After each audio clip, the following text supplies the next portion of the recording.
Hi. Hi there. So could you just talk a little bit about why a work formula? Sure.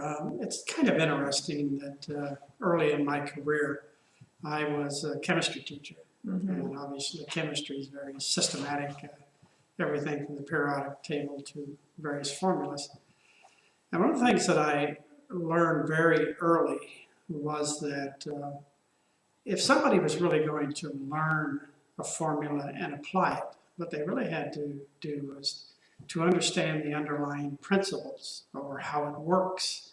Because if you don't do that, what you end up is having to memorize the formula. And then if you memorize the formula and then try to work the problem, you may actually forget the formula and not do it right. But if you understand how it works, then you can apply it in any kind of way. For example, I used to teach Charles and Boyle's law, which fundamentally have to do with volume and temperature and pressure. And what I would do is I would teach people that these have either direct or inverse proportions. That is, if you increase the pressure on something, it will increase the temperature. And once you understand that principle and then the relationship to the other kinds of elements that make up those laws, you can work any problem.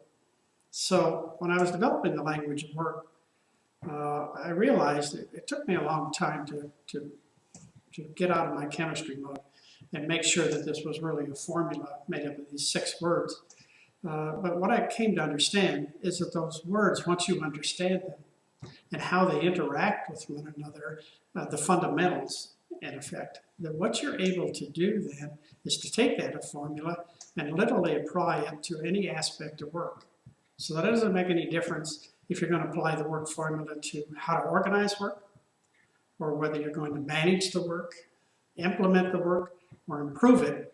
As long as you understand the fundamentals of that formula, you will be able to gain clarity as to what the work is, should be, changed, managed, or anything else. So that's why it's a work formula. Okay, so when I hear that, one of the questions that I have is kind of about the parallels.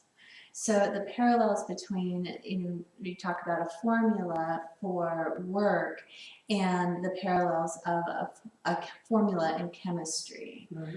And I just kind of wonder if you could talk to that point a little bit of like, where are the parallels? So I know the 6 elements of work. Sure. And I know how to put them together in a formula. How does that translate into actually being able to improve work? Sure. Well, what you are able to do, and let's just think of that formula in terms of an individual's work. Okay. Now, obviously, you want to have total clarity on what you're supposed to do, let alone how you might change it. So when we use this formula, we're able to make things very operational as a result of it, because what we're defining are the outputs of that work and the consequences you need to achieve.